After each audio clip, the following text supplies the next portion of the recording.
പ്രസാദ്, വളരെ കൗതുകകരമായി തോന്നിയ ഒരു പരാമർശം നേരത്തെ നടത്തിയത് സി കൃഷ്ണകുമാറാണ്. BJP സ്ഥാനാർത്ഥി സി കൃഷ്ണകുമാർ പറഞ്ഞത് UDF 3-ാം സ്ഥാനത്തേക്ക് പോകും, ഇടതുപക്ഷമായിരിക്കും 2-ാം സ്ഥാനത്ത് എത്തുക എന്നതാണ്. സരിനോടും നമ്മൾ ആ ചോദ്യം ചോദിച്ചു, പക്ഷേ സരിൻ വിദഗ്ധമായി അതിൽ നിന്ന് ഒഴിഞ്ഞു മാറുകയായിരുന്നു. ഈ ഒരു നിരീക്ഷണത്തിലേക്ക് എങ്ങനെയാണ് BJP എത്തിച്ചേർന്നിരിക്കുന്നത്? മാത്രമല്ല, അദ്ദേഹം പറയുന്നത് UDF-ന്റെ ശക്തി കേന്ദ്രങ്ങളിൽ വോട്ട് പോൾ ചെയ്യപ്പെട്ടിട്ടില്ല കാര്യമായി എന്നും സി കൃഷ്ണകുമാർ പറയുന്നുണ്ടായിരുന്നു. ഇപ്പോൾ കെ സുരേന്ദ്രന്റെ ഫേസ്ബുക്ക് പോസ്റ്റും വന്നിട്ടുണ്ട്. എന്ത് വേണം വിലയിരുത്താൻ പ്രസാദ്? ലക്ഷ്മി, സനീഷ്, രണ്ട് കാര്യങ്ങളാണ് അദ്ദേഹത്തിൻ്റെ ഈ നിരീക്ഷണത്തിലേക്ക് പ്രേരിപ്പിച്ചിട്ടുണ്ടാകുക എന്ന് ഞാൻ വിശ്വസിക്കുന്നത്. ഒന്ന്, ഈ കോൺഗ്രസ് UDF-നകത്ത് ഐ ഗ്രൂപ്പിനകത്തൊരു വലിയ ഭിന്നത നമ്മൾ തുടക്കം തൊട്ട് പറയുന്നതാണ്.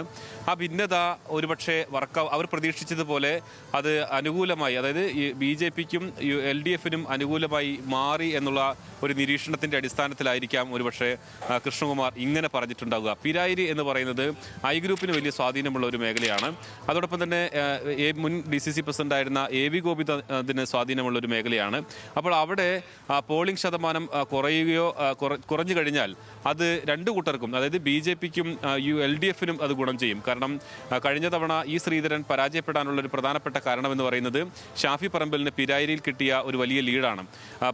പാലക്കാട് നഗരസഭയിൽ 7000-ഓളം വോട്ടിൻ്റെ ലീഡ് വന്നതിന് ശേഷമാണ് പിന്നീട് ശ്രീധരൻ പുറകോട്ട് പോവുകയും ഷാഫി പറമ്പിൽ 3859 വോട്ടിന് വിജയിക്കുകയും ചെയ്തിട്ടുള്ളത്. അപ്പോൾ അവർക്കെല്ലാം വിജയത്തിൻ്റെ തടസ്സമായി നിന്നത് ഈ പിരായിരി തന്നെയാണ്. പിരായിരിയിൽ അങ്ങനെ ഒരു വോട്ട് ഷിഫ്റ്റിങ്ങോ അല്ലെങ്കിൽ അവിടെ ആളുകൾ കോൺഗ്രസിനൊപ്പം നിൽക്കുന്ന UDF-നൊപ്പം നിൽക്കുന്ന ആളുകൾ വോട്ട് ചെയ്യാതിരിക്കുകയോ ചെയ്തിട്ടുണ്ടെങ്കിൽ അതിൻ്റെ പ്രതീക്ഷ വെച്ചുകൊണ്ടാണ് ഈ കൃഷ്ണകുമാർ ഇങ്ങനെയൊരു കമൻറ്റ് നടത്തിയിട്ടുണ്ടാവുക. അപ്പോൾ കെ സുരേന്ദ്രനും അത്തരത്തിലൊരു FB പോസ്റ്റ് ഇടുകയും ചെയ്തിട്ടുണ്ട്. അതായത് കോൺഗ്രസ് 3-ാം സ്ഥാനത്തേക്ക് പോകുമെന്ന നിരീക്ഷണം അവർ നടത്തിയിട്ടുണ്ട്. പക്ഷേ നമുക്ക് അങ്ങനെ ഒരു വിലയിരുത്തലേക്ക് വരണമെങ്കിൽ നഗരസഭയിലെ ബൂത്ത് തലത്തിലുള്ള കണക്കുകൾ കൂടി കിട്ടേണ്ടി വരും. കാരണം വോട്ട് അവസാനിച്ചതിന് ശേഷം ഇന്ന് രാത്രി തന്നെ നമ്മളത് ലഭ്യമാക്കാൻ ശ്രമിക്കുന്നതാണ്. അത് കൃത്യമായി അങ്ങനെ ഒരു ബൂത്ത് തല കണക്ക് വന്നതിന് ശേഷം മാത്രമേ അങ്ങനെ ഒരു വിലയിരുത്തലേക്ക് പോകുന്നുണ്ടോ എന്ന് നമുക്ക് മനസ്സിലാക്കാൻ കഴിയൂ. എന്തായാലും പിരായിരിയിൽ വോട്ടിംഗ് ശതമാനം കുറഞ്ഞിട്ടുണ്ടെങ്കിൽ അത് UDF-നെ സംബന്ധിച്ചിടത്തോളം അത്ര ശുഭകരമല്ല എന്നുള്ളതാണ്. അതിനർത്ഥം രാഹുൽ പരാജയപ്പെടും എന്നുള്ളതല്ല, പക്ഷേ രാഹുൽ അവർ പ്രതീക്ഷിച്ച ഒരു ലീഡിലേക്ക് അവർക്ക് വരാൻ കഴിയുമോ എന്നുള്ളതാണ് നമുക്ക് നോക്കേണ്ടത്. എന്നാൽ നഗരസഭയിലും ഇതിന് സമാനമായി UDF-ന്റെ കേന്ദ്രങ്ങളിൽ നമ്മൾ രാവിലെയെല്ലാം, പക്ഷേ അവിടെ UDF-ന്റെ മാത്രമല്ല BJP-യുടെ കേന്ദ്രങ്ങളിൽ ചിലയിടങ്ങളിലെല്ലാം തന്നെ പോളിംഗ് രാവിലെ കുറഞ്ഞിരുന്നു. പക്ഷേ ഉച്ചയ്ക്ക് ശേഷം അതിലെല്ലാം മാറ്റം വന്നിട്ടുണ്ട്. അപ്പോൾ വിശദമായി ഈ 184 ബൂത്തുകളുടെയും വിവരങ്ങൾ കിട്ടുമ്പോൾ മാത്രമാണ് നമുക്ക് അങ്ങനെ ഒരു അനാലിസിസിലേക്ക് പോകാൻ കഴിയുള്ളൂ. നേരത്തെ ഇവിടെ ഐ ഗ്രൂപ്പ് വലിയ തോതിലുള്ള കടുത്ത അതൃപ്തി നേരത്തെ തന്നെ ഉണ്ടായിരുന്നു. തെരഞ്ഞെടുപ്പിൻ്റെ ഓരോ ഘട്ടത്തിലും അതൃപ്തി ഉണ്ടായിരുന്നു. പലപ്പോഴും അവരുടെ പ്രവർത്തകർ മാറി നിൽക്കുന്ന സാഹചര്യം ഉണ്ടായിരുന്നു. ചില ആളുകളെ പാർട്ടിയിലേക്ക് തിരിച്ചെടുത്തെങ്കിൽ പോലും മറ്റ് പുറത്തു നിൽക്കുന്ന ആളുകളെല്ലാം തന്നെ കടുത്ത അതൃപ്തി രേഖപ്പെടുത്തിക്കൊണ്ട് മാറി നിൽക്കുന്ന ഒരു സാഹചര്യം ഉണ്ടായിരുന്നു. അപ്പോൾ പിരായിരിയിൽ എന്ത് സംഭവിച്ചു എന്നുള്ളത് വളരെ നിർണായകമാണ്. ആ ഒരു നിരീക്ഷണ അടിസ്ഥാനത്തിലായിരിക്കാം ഒരു പക്ഷേ സി കൃഷ്ണകുമാർ അങ്ങനെയൊരു അഭിപ്രായം മുന്നോട്ട് വെച്ചിട്ടുള്ളത്. UDF 3-ാം സ്ഥാനത്തേക്ക് പോകുമെന്നുള്ളത് അതൊരു പക്ഷേ അല്പം കടന്ന കൈയാണ് എന്ന് നമുക്ക് തോന്നുമെങ്കിൽ പോലും ഈ രാഷ്ട്രീയ സാഹചര്യങ്ങൾ, അടിയൊഴുക്കുകൾ ഉണ്ടെങ്കിൽ അത് സംഭവിക്കാനുള്ള സാധ്യതയുമുണ്ട്. കാരണം ഞാൻ നേരത്തെ പറഞ്ഞതുപോലെ മാത്തൂർ, കണ്ണാടി തുടങ്ങിയ സ്ഥലങ്ങളിൽ വലിയ തോതിൽ, അതായത് LDF-നെ സംബന്ധിച്ചിടത്തോളം ചെയ്യാൻ കഴിയാവുന്നതിൻ്റെ പരമാവധി അവരുടെ വോട്ടുകൾ സമാഹരിക്കാനുള്ള ശ്രമം ഇത്തവണ ഉണ്ടായിട്ടുണ്ട്. ഇപ്പോൾ പുത്തൂരവിടെ BJP-ക്കും കോൺഗ്രസിനും ഒരുപോലെ സ്വാധീനമുള്ള ഒരു പ്രദേശമാണ്. അവിടെ BJP ആണ് കൗൺസിലറായി നിൽക്കുന്നത്. ആ സ്ഥലങ്ങളിൽ രാവിലെ മുതൽ പോളിംഗിൽ വലിയ തോതിലുള്ള ഒരു ആവേശം നമുക്ക് കാണാൻ കഴിഞ്ഞിരുന്നില്ല. ഇനി അന്തിമ കണക്ക് വന്നാൽ മാത്രമേ നമുക്കത് സ്ഥിരീകരിക്കാൻ കഴിയുള്ളൂ. പക്ഷേ അവിടെ BJP-ക്ക് CPM-ന് LDF-ന് അവിടെ സാധാരണഗതിയിൽ 90 വോട്ട് മാത്രമാണ്. അതായത് 1000-ലേറെ വോട്ടുള്ള ഒരു ബൂത്തിൽ 90 വോട്ട് മാത്രമാണ് അവിടെ CPM-ന് കിട്ടിക്കൊണ്ടിരുന്നത് എന്നാണ് അവിടുത്തെ ബൂത്തിൽ ചുമതലയുണ്ടായിരുന്ന ഒരാൾ നമ്മളോട് സംസാരിച്ചത്. അപ്പോൾ ഞാൻ ചോദിച്ചു, ഇത്തവണ നിങ്ങൾ എത്രയാണ് പ്രതീക്ഷിക്കുന്നത്? ഇത്തവണ ഞങ്ങളത് 200 വോട്ട് വരെ പ്രതീക്ഷിക്കുന്നുണ്ട്. അതിൽ 200 വോട്ട് എത്തിയില്ലെങ്കിൽ പോലും 90-ൽ നിന്ന് അതൊരു 150 വോട്ടാക്കി ഉയർത്താൻ ഞങ്ങളെ കൊണ്ട് കഴിയുമെന്ന ആത്മവിശ്വാസം അദ്ദേഹം പങ്കുവെക്കുന്നുണ്ട്.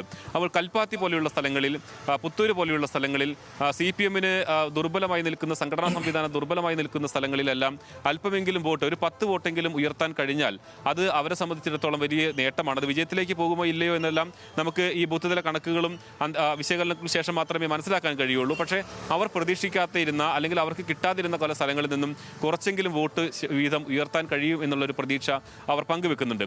അപ്പോൾ അവരുടെ ഒരു തെരഞ്ഞെടുപ്പ് തന്ത്രം എന്ന് പറയുന്നത് അവർക്ക് പരമാവധി വോട്ട് കിട്ടുന്നത് കണ്ണാടി, മാത്തൂർ പഞ്ചായത്തുകളിൽ നിന്നാണ്. ഈ 2 പഞ്ചായത്തുകളിൽ നിന്നും പരമാവധി ലീഡ് ഉയർത്തുക.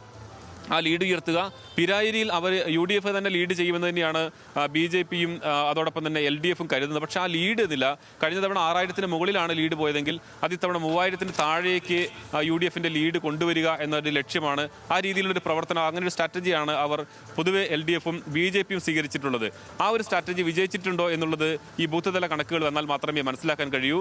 എന്തായാലും നമ്മൾ പോയിരുന്ന പിരായിരിയിലെ ചില ബൂത്തുകളിലെല്ലാം തന്നെ രാവിലെ മുതൽ തന്നെ തിരക്കുണ്ടായിരുന്നു. പക്ഷേ ആ തിരക്കിൻ്റെ ഒരു കാരണം ആളുകൾ പരമാവധി വോട്ട് ചെയ്ത് പോയി എന്നുള്ളതായിരുന്നില്ല. പോളിംഗിന്റെ ഡിലേ ആയിരുന്നു, അതിന്റെ നടപടിക്രമങ്ങളിലുള്ള ഡിലേ ആയിരുന്നു ആ തിരക്ക് വർദ്ധിക്കാനുള്ള കാരണമായിട്ടുള്ളത്.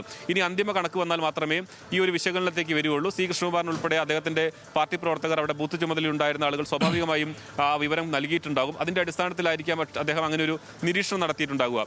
നമുക്കെന്തായാലും ആ വിവരങ്ങളെല്ലാം തന്നെ കിട്ടേണ്ടതുണ്ട്.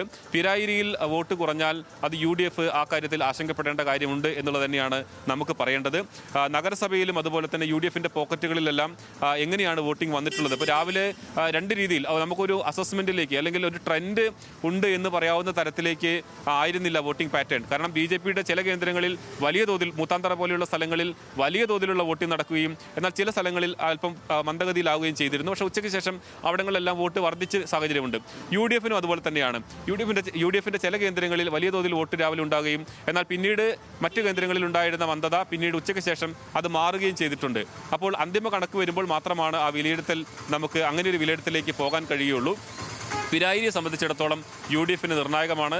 അവർ ഈ 2 കൂട്ടരും LDFും അതോടൊപ്പം തന്നെ NDAയും BJPയും നടത്തുന്ന നിരീക്ഷണം സ്വാഭാവികമായും നമുക്ക് പരിശോധിക്കേണ്ടതാണ്. അവിടുത്തെ ബൂത്ത് തല കണക്കുകൾ വരുമ്പോൾ മാത്രമേ നമുക്കത് വ്യക്തമാകൂ.